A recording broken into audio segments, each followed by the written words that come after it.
ಕರ್ನಾಟಕದ ಎಲ್ಲ ಸಹೋದರ ಸಹೋದರಿಯರಿಗೆ ನನ್ನ ನಮಸ್ಕಾರಗಳು.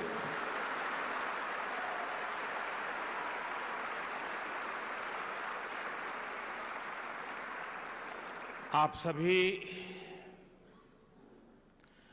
इतने उमंग और उत्साह के साथ अनेक सपने लेकर के, नए संकल्प लेकर के सेवा की इस महान प्रवृत्ति में जुड़े हैं. आपके दर्शन करना ये भी मेरे लिए सौभाग्य है. मैं आपका बहुत बहुत आभारी हूं. चिक्कबल्लापुरा आधुनिक भारत के आर्किटेक्ट्स में से एक सर एम विश्वेश्वरैया की जन्मस्थली है. अभी मुझे सर विश्वेश्वरैया की समाधि पर पुष्पांजलि का और उनके म्यूजियम पर जाने का सौभाग्य मिला. इस पुण्य भूमि को मैं सर झुका करके नमन करता हूं. इस पुण्य भूमि से प्रेरणा लेकर ही उन्होंने किसानों, सामान्य जनों के लिए नए इनोवेशन किए, इंजीनियरिंग के बेहतरीन प्रोजेक्ट्स बनाए. साथियों, इस धरती ने सत्य साई ग्राम के रूप में भी सेवा का एक अद्भुत मॉडल देश को दिया है.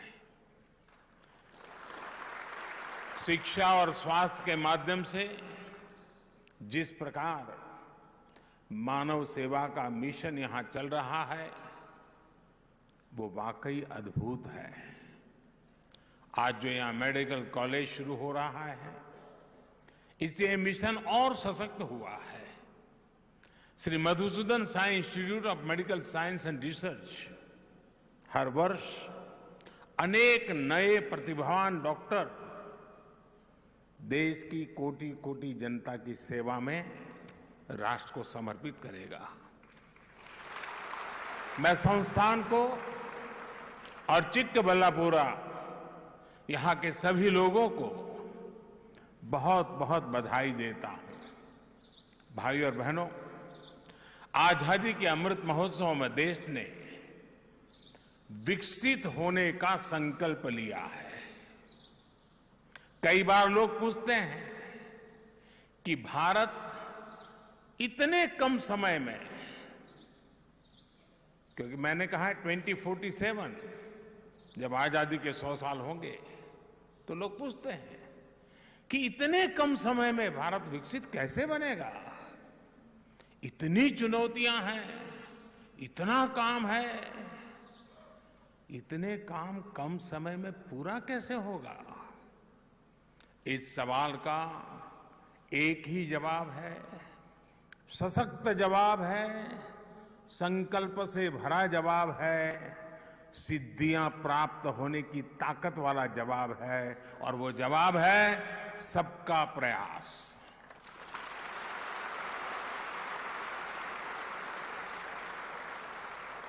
हर देशवासी के साझा प्रयासों से ये संभव होकर के ही रहेगा. इसलिए भाजपा सरकार निरंतर सबकी भागीदारी पर बल दे रही है. विकसित भारत के लक्ष्य की प्राप्ति में हमारे सामाजिक संगठनों की, धार्मिक संगठनों की भूमिका भी बहुत बड़ी है. कर्नाटका में तो संतों, आश्रमों, मठों की महान परंपरा रही है. ये धार्मिक और सामाजिक संस्थाएं आस्था और आध्यात्म के साथ साथ गरीबों, दलितों, पिछड़ों, आदिवासियों को सशक्त करती रही है. आपके संस्थान द्वारा किए जा रहे सामाजिक कार्य भी सबका प्रयास की भावना को ही सशक्त करते हैं. साथियों, मैं देख रहा था श्री सत्य साई यूनिवर्सिटी का ध्येय वाक्य है योगः कर्मसु कौशलम। अर्थात कर्मों में कुशलता ही योग है। बीते 9 वर्षों में भारत में भी स्वास्थ्य सेवाओं को लेकर बहुत ईमानदारी से, बहुत कुशलता से कार्य करने का प्रयास किया गया है। देश में मेडिकल एजुकेशन से जुड़े अनेक रिफॉर्म्स किए गए हैं। इसे सरकार के साथ साथ जो दूसरे संगठन हैं, उनके लिए भी अस्पताल और मेडिकल कॉलेज खोलना अब आसान हो गया है। सरकार हो, प्राइवेट सेक्टर हो, सामाजिक सेक्टर हो, सांस्कृतिक गतिविधि हो, सभी के प्रयासों का परिणाम आज दिख रहा है। साल 2014 में हमारे देश में 380 से भी कम मेडिकल कॉलेज थे, लेस देन 380। आज देश में मेडिकल कॉलेजों की संख्या बढ़कर के 650 से भी अधिक हो गई है। इनमें से 40 मेडिकल कॉलेज एस्पिरेशनल डिस्ट्रिक्ट्स में बने हैं, जो जिले विकास के हर पहलू में पीछे थे, वहां पर मेडिकल कॉलेज बने हैं। साथियों, पिछले 9 वर्षों में देश में मेडिकल सीटों की संख्या लगभग दोगुनी हो चुकी है। आजादी के 75 वर्षों में जितने डॉक्टर देश में बने, उतने डॉक्टर अगले 10 साल में बनने जा रहे हैं। ये जो काम देश में हो रहा है, उसका लाभ कर्नाटका को भी मिल रहा है। कर्नाटका में आज लगभग 70 मेडिकल कॉलेज है। डबल इंजन सरकार के प्रयासों से जो मेडिकल कॉलेज बीते वर्षों में बने हैं, उनमें से एक यहां चिकबल्लापुरा में भी बना है। इस वर्ष की केंद्र सरकार के बजट में तो हमने 150 नर्सिंग संस्थान बनाने की भी घोषणा की है। इससे नर्सिंग के क्षेत्र में भी युवाओं के लिए बहुत अवसर बनने वाले हैं। साथियों, आज जब मैं आपके बीच आया हूं, तो भारत के मेडिकल प्रोफेशन के सामने रही एक चुनौती का भी जिक्र जरूर करना चाहूंगा। इस चुनौती की वजह से गांव के, गरीब के, पिछड़े समाज के युवाओं के लिए डॉक्टर बनना बहुत मुश्किल था। अपने राजनीतिक स्वार्थ के लिए, वोट बैंक के लिए कुछ दलों ने भाषाओं का खेल खेला, लेकिन सही मायने में भाषा को बल देने के लिए जितना होना चाहिए था उतना नहीं हुआ। कन्नड़ा तो इतनी समृद्ध भाषा है, देश का गौरव बढ़ाने वाली भाषा है। कन्नड़ा में भी मेडिकल की, इंजीनियरिंग की, टेक्नोलॉजी की पढ़ाई हो, इसके पहले की सरकारों ने कदम नहीं उठाए।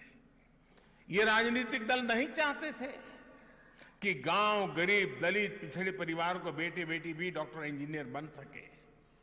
गरीबों के हित में काम करने वाली हमारी सरकार ने कन्नड़ा सहित सभी भारतीय भाषाओं में मेडिकल की पढ़ाई का विकल्प दिया है।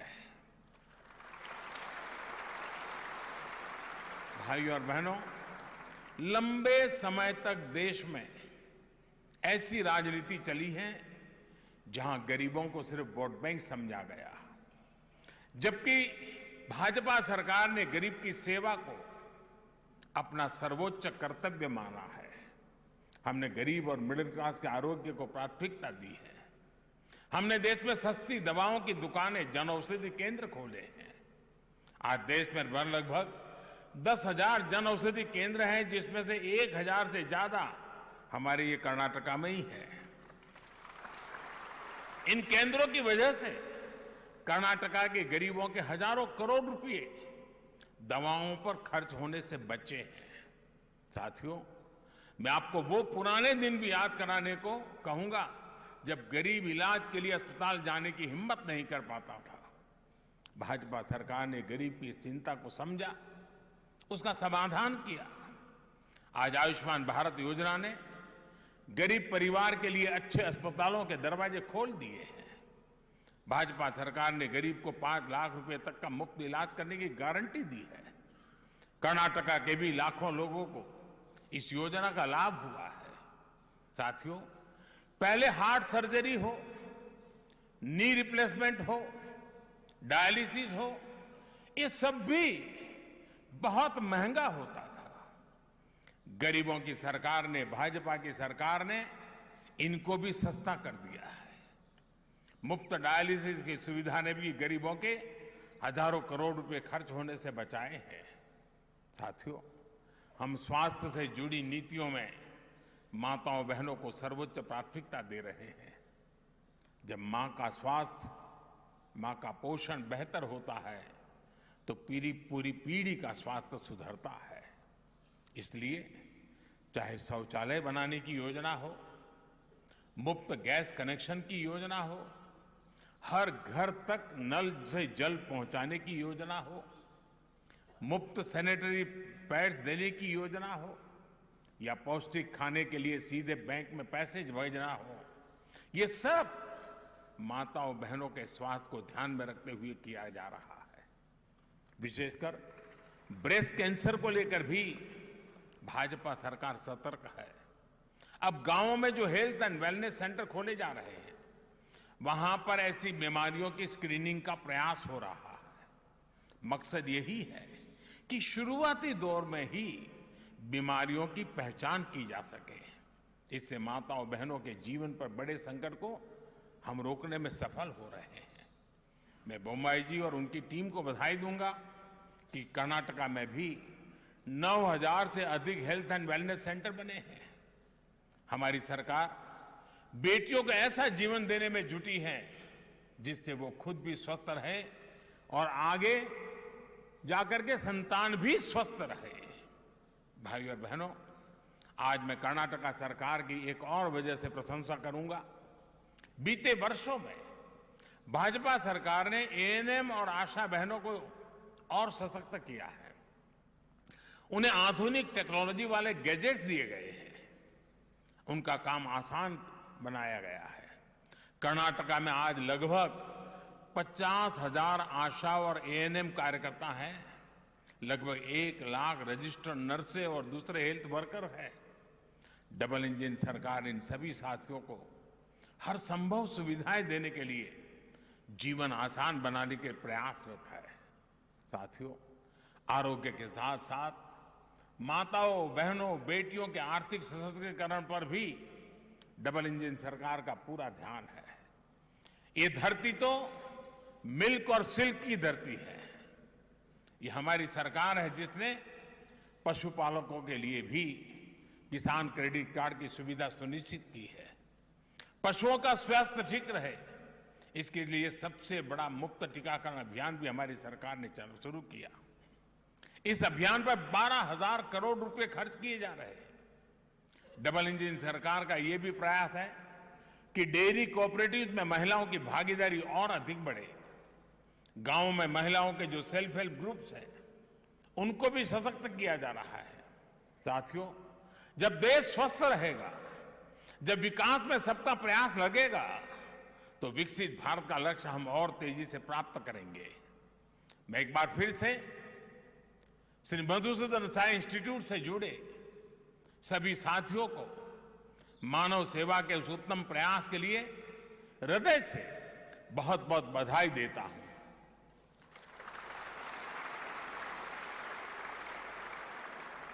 भगवान साईं बाबा से मेरा बहुत निकट संबंध रहा और हमारे श्रीनिवास जी से भी काफी नाता रहा पुराना। करीब 40 साल हो गए इस नाते को।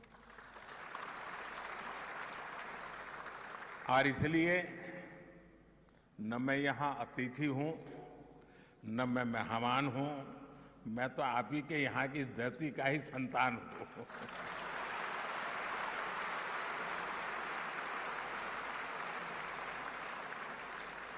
और जब भी आपके बीच आता हूं तो रिन्यू हो जाता है नाता, पुरानी यादें ताजा हो जाती है और अधिक मजबूती से जुड़ने का मन कर जाता है।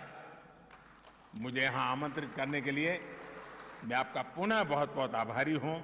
बहुत बहुत धन्यवाद।